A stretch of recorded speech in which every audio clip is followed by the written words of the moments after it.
Baik, Assalamualaikum warahmatullahi wabarakatuh. Sampai bertemu lagi dengan saya Kasam Rizky di mata kuliah Ekonomi Kreatif. Di mata kuliah setelah UTS ya. Alhamdulillah kemarin UTS sudah selesai dan pertemuan setelah UTS ini kita pertama kali akan bahas tentang design thinking. Jadi kalau kemarin itu kita sudah bahasnya tentang kita bahas orang lain yang sudah berkecimpung di bidang ekonomi kreatif. Nah, sekarang kita akan membahas metodenya.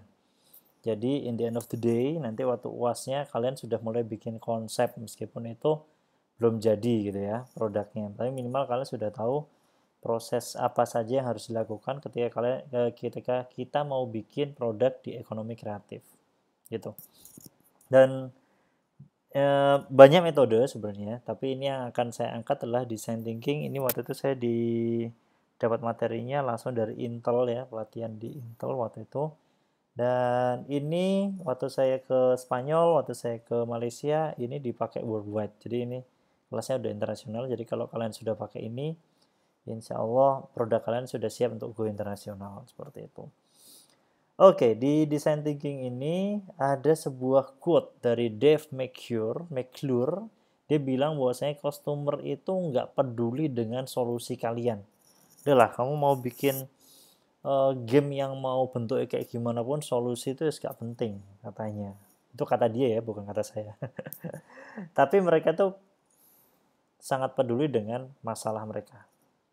Jadi masalahnya ini akan terselesaikan apa enggak, kayak gitu aja intinya. Jadi ya itu yang harus kita perhatikan. Nah, design thinking ini terbagi jadi 5 bagian, dari explore, empathize, kemudian experiment, engage, kemudian involve. Oke, kita akan bahas satu persatu, tapi sebelum itu saya akan berikan gambaran umumnya, kurang lebih akan kayak gini. Jadi di phase explore itu kita akan cari ide, atau sering disebut dengan ideation gitu ya. Ini dia akan reframe opportunity. Oh, ada masalah nggak? Ada peluang nggak di situ? Kalau emang nggak ada masalah, ada peluang nggak di situ? Oh, pasarnya ternyata gede gitu. Nah, terus yang kedua adalah empathize. Ini rediscover your user deep need. Jadi emang ini kita harus ngobrol sama orangnya langsung. Butuh nggak kamu bener kayak gini? Kadang kita terlalu sotoy. Oh, ini pasti mereka butuh, tapi ternyata setelah kita wawancara, ternyata mereka nggak butuh gitu ya. Ini dua fase ini disebut dengan inspiration, problem framing gitu.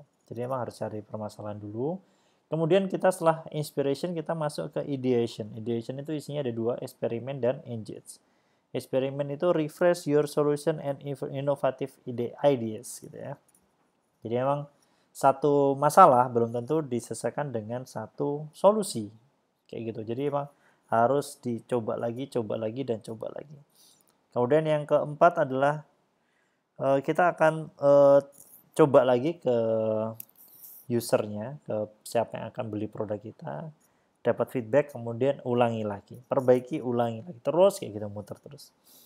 Yang terakhir adalah setelah ideation itu nanti ada namanya implementation. Implementation itu adalah solusinya tadi dites gitu. Itu makanya nanti akan evolve, review your activities and strategy. Jadi kita akan mereview strateginya dan aktivitasnya. Oke, selanjutnya kita akan masuk, ya ini contohnya aja. Jadi ini contohnya adalah ada orang ada punya masalah. Dia mau ngambil apel nggak bisa. Habis itu dia mulai nyari caranya. Oke, saya punya beberapa ide. Gimana ya, bisa diadaptasi nggak ya? Kemudian ini original nggak ya? Saya mau punya orang nggak ya? Karena dari beberapa alat-alat ini, kemudian dia otak-atik, berubahlah menjadi 4 alternatif solusi. 4 alat. Dari alat-alat ini kemudian dicoba. Jadi jangan langsung dipakai dulu enggak. Tapi dicoba dulu. Oh, alat yang pertama tritium. Nah, bagus, tapi itu bisa merusak pohon. Evaluasi dulu kan. Yang kedua, oke, dia ada rodanya dan ada tangganya. Bisa ngambil apelnya, tapi dia berbahaya. Terus solusi yang ketiga, pakai penjepit. Wah, ternyata apelnya rusak. share, vacuum cleaner, oh ternyata malah apel-apel yang kecil ikut kesedot. Jadi akhirnya dievaluasi lagi, jadilah sebuah produk baru. Jadi belum tentu solusi yang awal tadi sudah langsung beres. Nah ini kemudian setelah dicoba, kemudian dicoba langsung ke user dalam jumlah yang sedikit. Setelah itu dapat feedback, diperbaiki, akhirnya jadilah produk yang siap untuk dijual. Seperti itu. Itu adalah contoh gambarannya. Oke, kita akan masuk ke yang pertama, yaitu explore. Jadi di explore ini memang yang paling menarik, kita akan lihat bareng-bareng di slide selanjutnya. Baik, di explore ini yang menarik, tapi sebelum kita ngomongin explore, ini ada beberapa tipe inovasi. Jadi sebenarnya inovasi itu nggak begitu ribet sebenarnya. Ini ada beberapa cara, contohnya ada configuration, ada offering, dan ada experience. Jadi inovasi itu kita bisa banget loh, cuma ngerubah profit modelnya, itu bisa juga.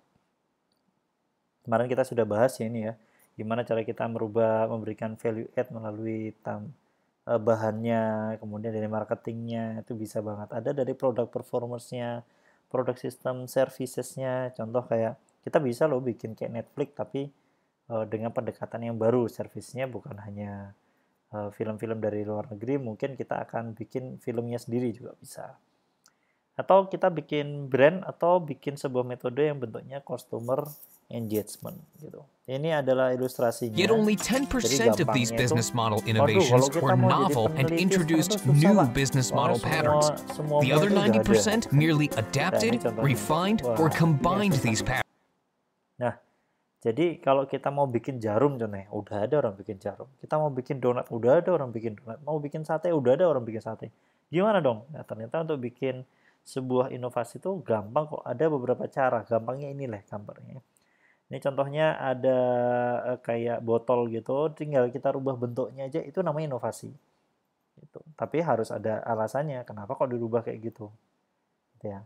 Kemudian yang kedua ada yang bulat gitu, tapi ditambahin dengan tekstur-tekstur yang lain. Jadi ada botol batik, itu udah inovasi sebenarnya. Tapi yang paling bagus adalah yang terakhir. Jadi ada dua jenis botol dikombinasi, akhirnya jadi botol yang baru. Ini kemarin sudah kita bahas banyak di value add itu ya. Oke, lanjut aja. Jadi intinya yang bagus itu adalah ini. Yang pertama harus solusinya bisa milih dari tiga ini. Yang pertama harus bikin sebuah solusi baru, bener-bener baru, yang nggak kepikir oleh orang yang lain. Di Jepang itu ada orang yang punya paten 200 lebih. Patennya bahkan sepertinya kemarin sudah sampai 2000 paten. Itu kalau di Amerika juga paten itu penting banget, kalau di Indonesia mungkin belum begitu rame ya. Tapi kita tahu namanya hak cipta. Atau yang kedua kayak tadi itu, disrupt existing solution. Jadi udah ada solusi yang ada sekarang, tinggal kita rubah dikit. Atau yang terakhir, create the same existing solution. Jadi kita ngasihkan solusi dengan cara yang sama, tapi pendekatannya yang berbeda. Kayak tadi ya, sudah ada penjelasannya. Oke, ini ada contoh waktu saya kemarin ke Eropa, ke Spanyol itu ada temen yang di Swedia dan di Prancis, dia ngembangin ini. Dia ngembangin gimana ketika augmented reality digabung dengan olahraga. Nah, kira-kira kayak gimana ya? Olahraganya adalah wall climbing. Kita lihat bareng-bareng.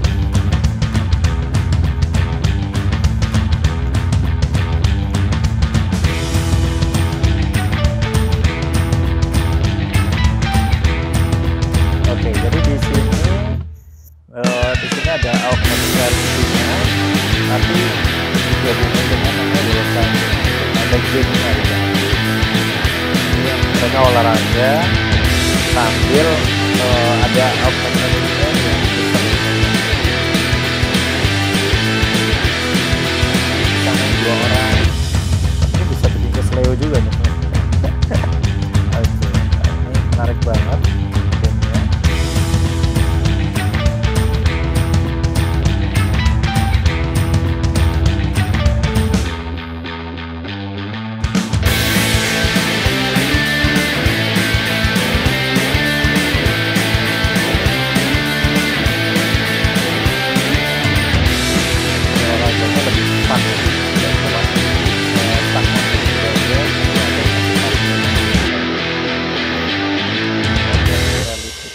wallclimbing.com.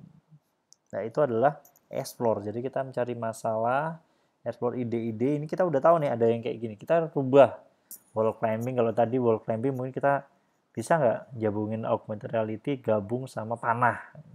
Itu sudah ada juga. Tapi tinggal diubah-ubah aja. Jadi enggrang, gitu. Jadi neker, bisa banget. Oke, yang kedua adalah empathize. Empathize ini gampangnya ada beberapa metode yang bisa digunakan. Mulai dari observation, ini memang paling seru itu adalah kita langsung ketemu sama calon pengguna produk yang akan menggunakan produk kita. Jadi contoh kita mau bikin aplikasi Go Beca, ya kita ngobrol dulu dong sama tukang beca nih. Dia masalahnya apa, user interview, kemudian need finding, ngobrol, kamu butuhnya apa sih Pak, gitu kan. Kemudian persona development, itu ditanya lebih detail dan lebih detail lagi. Ini penjelasannya ya. Need finding ini biasanya kalau kita lagi ikut seminar, nanti semuanya nempel-nempel apa sih kebutuhannya, setelah dilihat, baru nanti kita baru tahu, oh ternyata kebutuhannya seperti ini. Gitu.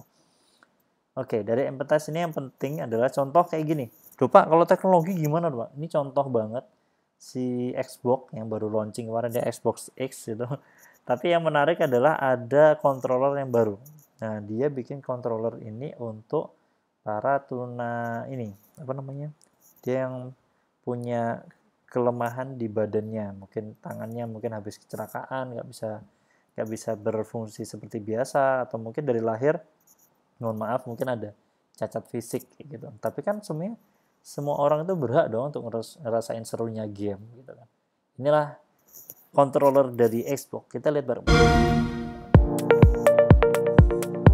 Xbox Adaptive Controller.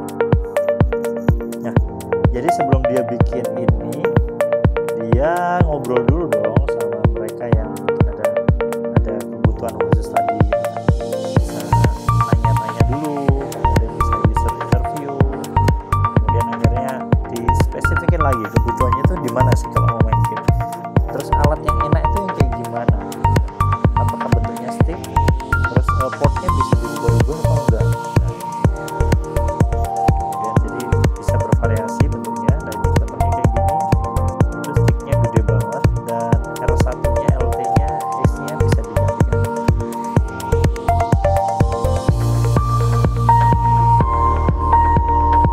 Setelah itu disambungin ke Xbox-nya. Dan inilah jadi controller yang baru. Silakan teman-teman bisa lihat di websitenya langsung. Itu menarik banget. Dan kalau kalian ikut penelitian atau mungkin kalian ikut lomba yang bentuknya ke arah kayak gini untuk difabel atau mungkin yang arahnya untuk tunanetra, tunarungu, itu kalian kemungkinan menangnya gede banget gitu ya. Kayak contoh kemarin sekarang lagi ada lomba namanya Identik, itu dari Kominfo, itu bisa banget diikutin lomba-lomba kayak gini gitu kontrolernya. Oke, Explorer sudah, Empathize sudah, sekarang eksperimen. Apakah itu idenya langsung jadi? Enggak gitu kan. Jadi semuanya harus kita coba. Contoh problem, ada satu masalah. Satu masalah ini solusinya belum tentu cuma satu loh ya. Bisa solusinya bisa 2, bisa 3. Contoh orang lagi pusing dikasih obat, ternyata nggak sembuh-sembuh gitu kan. Oh, ternyata dia ini pusingnya bukan karena sakit, tapi sakitnya bukan sakit kepala, tapi sakitnya sakit hati. Wah, berarti ya. Nanti solusi kedua dia akhirnya harus ke psikolog. Kenapa kamu kayak gini? Oh, ternyata gara-gara sering nyetel musik, dia ingetnya sama mantan. Iya, berat lagi nih. Ternyata solusi ketiga setelah ketemu mantannya, nah ini kayak malah rindu tropi kangen tuh berat ya. Obatnya harus ketemu. Setelah ketemu ternyata itu bukan solusi, malah dia tambah pusing. Yaitu masalahnya tuh problemnya tuh pusing. Karena kenapa? Ternyata mantannya ini Gang Balio Sri. Sekarang jadi matre. Akhirnya dia butuh duit dan dia makin pusing gak punya duit. Dan setelah dikasih duit, problemnya selesai. Jadi satu masalah pusing itu bisa beberapa alternatif gitu kan. Dan kita harus cari solusi yang paling baik. Ya, kalau di case yang ini berarti solusi paling baik adalah ngasih dia duit. Gitu. Oke, gitu. Tapi ada orang bijak bilang kalau kamu pengen ngilangin sakit secara permanen, ya hilangkan sumber sakitnya. Nah, contoh gimana? Kalau kita sakit kita kita lagi punya tanaman nih, terus ada uletnya. Ya udah, permasalahannya akan selesai dengan cara ngilangin uletnya. Loh Pak, kalau sakit kepala Pak, ya dihilangin kepalanya gitu. Sakit gigi, dihilangin giginya. Insya Allah nggak bakal sakit gigi selama-lamanya. Ini soal pemenang gitu. Lanjut. Oke. Nah, ada namanya MVP. MVP itu minimum viable product. Jadi dulu kalau zamannya industri itu, kalau kita mau bikin produk, itu dari awal sampai akhir harus sudah fix baru bisa dijual. Nah, sekarang dengan berkembangnya startup ini, kita nggak harus develop dari awal sampai akhir. Tapi kita langsung mulainya dari 3, bukan dari 1. Kayak gimana Pak maksudnya? Kita lihat slide selanjutnya. Contohnya, dulu traditional sequential approach itu kalau kita mau jualan kue pernikahan, kita harus bikin kuenya dulu, kemudian dihiasin ya dengan itunya, dengan tartnya itu dihiasin, kemudian dijual. Tapi ini prosesnya lama banget. Belum tentu ukurannya cocok, belum tentu rasanya cocok, belum tentu orang mau beli harganya karena mungkin kemahalan kayak gitu. Nah, sekarang ada namanya Lean Startup Approach yang tadi MVP tadi, minimum viable product itu. Yaitu dengan cara bikin, kalau memang kita mau jualan kue yang gede, ya kita mulai dari kue yang kecil, cupcake. Nah, tapi dengan adonan yang sama, dengan cara masak yang sama, dengan flavor yang sama gitu. Mungkin dengan topping yang sama juga gitu. Saya itu dicoba, oh ternyata enak nih, oh ternyata ini kemanisan deh kayaknya, oh ternyata kurang lembut. Oke, diperbaiki. Setelah rame, sudah banyak yang sukses, kita sudah jualan ini, baru kita bikin kue yang agak gede. Oh ternyata di kue yang agak gede ini kita nyoba nambah. Awalnya cuma original, sekarang sudah ada rasa coklat dan ada stroberi. Setelah dicoba, ternyata yang paling rame adalah rasa cipluan, Pak.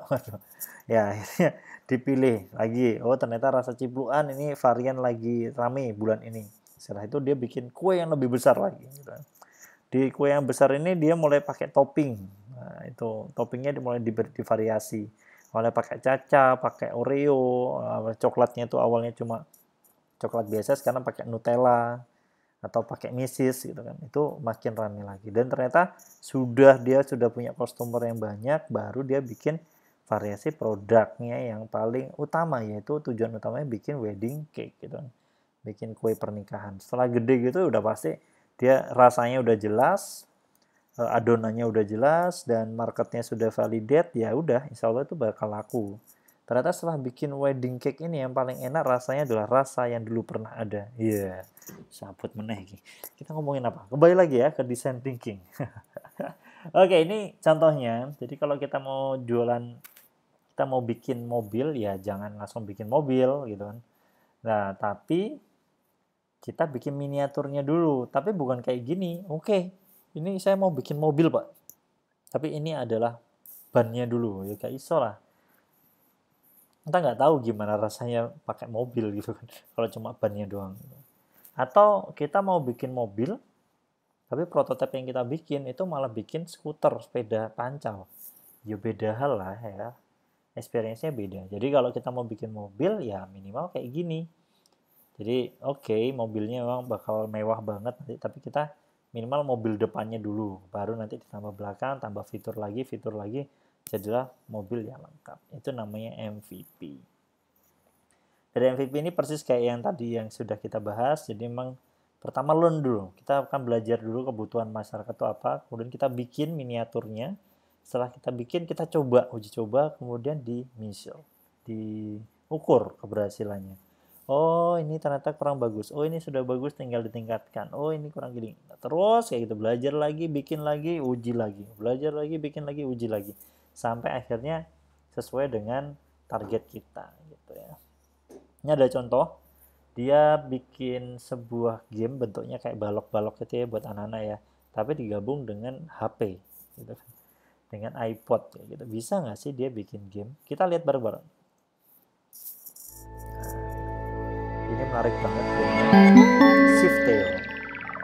Jadi ini at Siftio, we're inspired by the fun of playing with real objects using our hands.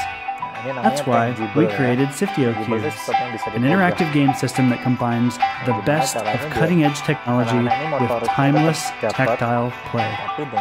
The design has been compared to a combination of Apple, Lego, and Nintendo. We think that's pretty cool. Siftio Cubes are little magic blocks that run software. They respond to motion and sense your touch. And the best thing? Siftio Cubes sense each other. There's an insane amount of technical wizardry packed inside to make them work. But on the outside, they're radically simple. You can download new games for your cubes digitally. Let's take a look at what you can do. Siftio Cubes can be containers for other objects. Slide the letter tiles to make words. Or they can hold particles that flow from cube to cube. They can be windows into another world. They understand what your hands can do, like pouring a liquid, or twisting a key in a lock to open a chest. Or flicks, nudges, and collisions. Or even making lunch. Siftio Cubes live in our world, so you can spin them like a top and use all kinds of real-world stuff in creative ways.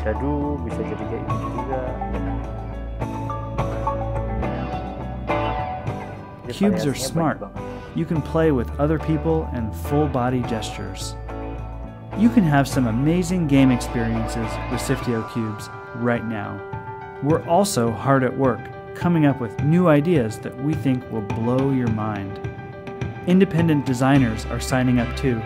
The teams behind Johann Sebastian Joust, Bit Trip Runner, Magic the Gathering, and Teenage Mutant Ninja Turtles are on board, and amazing games are in the works. And this is just the beginning.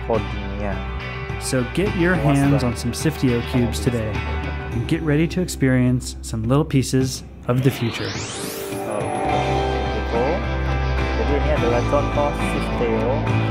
Dan waktu itu dia prosesnya dia nggak langsung bikin semua ya dari Siftio tadi.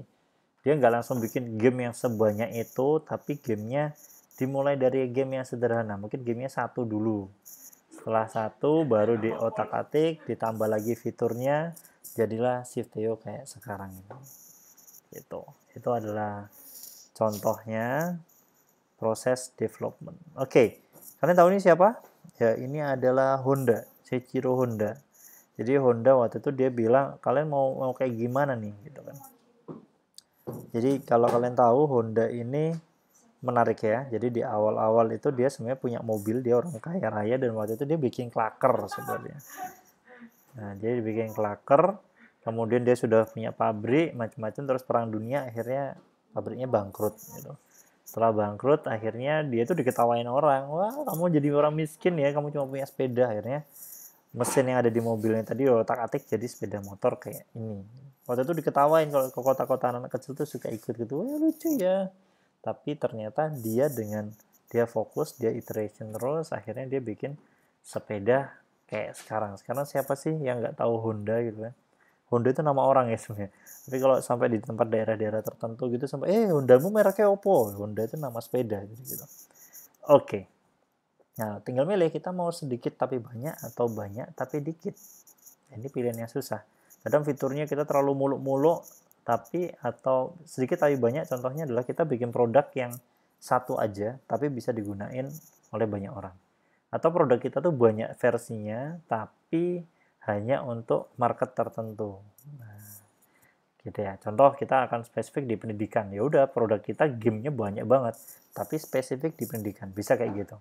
Atau bisa kayak Gojek, aplikasinya satu, tapi digunakan ada Go Massage, ada Go Clean, ada Gokar, ada Gobike, macam-macam. Itu pilihan banget. Itu silahkan nanti diperhatikan, direnungkan sebelum bikin sebuah produk. Oke, selanjutnya kita akan masuk ke yang keempat, yaitu Engage. Baik, itu kemudian kita akan lanjut lagi ke bagian selanjutnya. Ya, di sini ada metodenya yaitu storytelling dan co-creation. Ini gampang banget sebenarnya. Giving voice of your personal story, kemudian jadi itu tadi ide-ide kalian tadi sudah dibuat sebuah cerita, ada masalah kayak gini, kemudian kalian bikin solusi, terus coba ceritain ke usernya, calon usernya, dan di situ minta feedback. Gimana kalau kayak gini? Oke nggak? Bisa bentuknya storyboarding gitu. Kemudian, nah ini contohnya ya nanti ya. Ini ada orang bikin tentang matematika, tapi basicnya dia pakai iPad dan itu pakainya tangible game. Dia namanya Osmo ya. Dia ada banyak gamenya, ada tentang coding, ada tentang matematika, ada tentang belajar. Nah kalau ini lebih ke akuntansi sih. Kita lihat bareng-bareng. Nah, konsepnya yang diangkat, temanya adalah tentang jualan pizza. Pizzanya gitu, dan iPad-nya ditaruh di tengah. Ada alatnya, buka aplikasinya. Wow! Pepperoni and green pepper coming right up. Ada sebuah kisah. Jadi nggak cuma ngajarin matematika gitu. Dia pesan pizzanya bentuknya kayak gini, toppingnya gitu. Ini pura-puranya. Oh boy, we're gonna need some backup. Jadi dia butuh asisten. Okay, so I'll make the pizzas and you give the customers their change. Okay. Mau? Dia Got maunya it. ikan. Anchovies it is. Ada yang nggak suka ikan. Tergantung customer. Wunderbar. Your turn. Kemudian, Das Schlimmpios. dia bayarnya 10, padahal habisnya 7,5. Dikasih kembalian. Oh, ternyata salah. Bukan gitu. It's okay, not a problem. Let's try again. Yuk, coba lagi. Kita berapa yuk?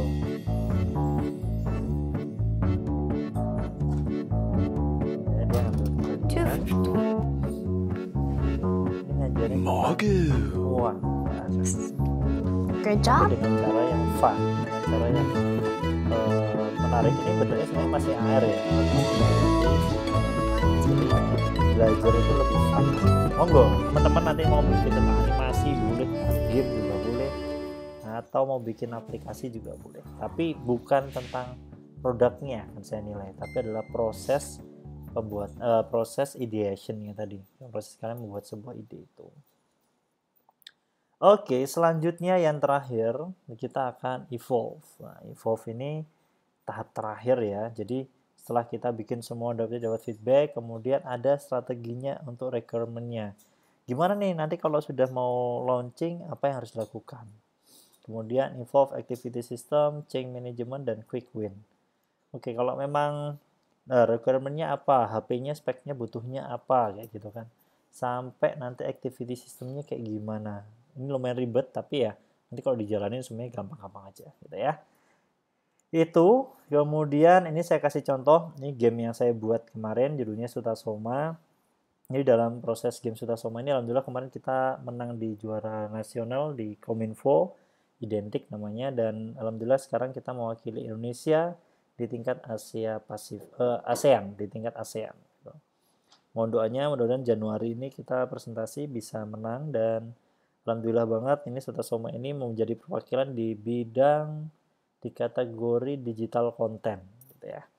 Jadi di Sutasoma ini prosesnya juga sama, kita ada 8 proses hanya untuk bikin satu game aja. Mulai dari bikin ide, kemudian kita bikin prototipe-nya, kemudian baru diwarnain. Jadi ini kakak kelas kalian ya, semester 3 waktu itu udah bisa bikin game kayak gini. Kemudian baru coloring, playtesting lagi, diuji lagi, kemudian layouting dan printing, kemudian programming, dan debugging, dan final testing sampai akhirnya launching produknya ke pasar gitu. Oke, ini gambaran singkatnya. Jadi pertama dulu waktu saya buat game ini, saya bikin gambaran kasarnya banget. Ini sementing gambar aja ngambil dari internet, terus ada tulisannya, terus kita coba-coba dulu. Kemudian kita coba ke pengunjung Prambanan, jadi usernya langsung. Waktu itu kan saya usernya contohnya lebih ke wisatawan gitu ya. Jadi mereka langsung main di Prambanan. Setelah itu kita tulis feedbacknya apa nih, seru apa enggak, kontennya kayak gimana. Habis itu baru di sketsa. Skala sketsa pun ini berubah berapa kali ya, 2-3 kali. Sketsa beres baru diwarnai. Setelah diwarnai baru dimasukin ke tingkat layouting. Jadi karena gamenya bentuknya kayak gitu, nyocok-nyocokin. Nah itu dicocokin, dimasukin layoutnya sesuai dengan yang ada di petunjuk game. Baru kita nyetak. Nyetaknya kita nggak nyetak sendiri, tapi kita melalui pihak ketiga, yaitu percetakan yang ada di Jogja. Mereka yang bagian nyetak itu, kita ambilnya langsung terima beres aja. Baru setelah itu kita bikin augmented reality-nya, ada animasinya, ada videonya, itu semua ada di situ. Waktu itu kita pakai Unity dan didesain langsung masuk ke Google Play-nya, di-upload. Setelah upload beres, baru gamenya ini siap untuk dijual di pasaran. Kalian dijualnya ke Gramedia, toko buku, ke reseller, kayak gitu. Itu, dan memang yang paling susah itu prosesnya. Jadi kalau saya sih menikmati proses ini, memang ketika semakin susah, yaitu semakin kita belajar banyak gitu ya. Dan ini biasanya kayak gini, produk launch itu masih turun, produk suksesnya baru bisnis suksesnya. Gitu, memang prosesnya panjang ya. Tapi ya, memang keadaannya kayak gitu, nggak ada yang instan. Mie instan aja nggak instan loh, Mas. Kamu masih harus goreng dulu, masih manasin air, gitu kan. Udah itu aja mie instan, yang namanya instan aja nggak instan. Oke, itu. Dan ada orang bijak bilang, ini Ki Hajar Dewantara ya, 1941, beliau mengatakan bahwasanya kelas 3 dinding prinsipnya. Bentuk, isi, dan iramanya itu pasti berubah. Bentuknya yang dulu kita baca buku, sekarang sudah bukunya digital. Isinya juga gitu. Dulu awalnya kita hanya lihat buku, sekarang kita bacanya dari YouTube. Isinya juga lebih up to date lagi. Iramanya juga sama. Kalau anak-anak itu belajarnya ada yang kurang pintar, ya akan diulangin lagi. Tapi kalau yang anaknya pintar, ya bisa lanjut ke fase-fase yang lebih cepat. Gitu ya. Tapi ingat, yang dipertahankan adalah sifat pendidikannya. Jadi sifatnya jangan sampai dirubah, gitu ya. Dan itu untuk materi kita hari ini. Dan sebelum berlayar sudah berlabuh, sebelum memulai sudah selesai, dan sebelum berangkat sudah sampai. Kita minimal kalian pikir nanti produk ini kalau sampai jadi, manfaatnya kayak gimana ya. Kira-kira bisa ngasih apa nih, value apa nih ke masyarakat gitu ya. Karena khairun nasi ahsanuhum khuluqan wa anfa'uhum linnas. Sebaik-baiknya manusia adalah yang akhlaknya paling baik dan memberikan manfaat paling banyak kepada orang lain. Dan jika ada jarum yang patah, maka jangan disimpan di dalam peti. Jika ada kata yang salah, maka jangan disimpan di dalam hati. Saya Kak Sam Rizky undur diri. Assalamualaikum warahmatullahi wabarakatuh.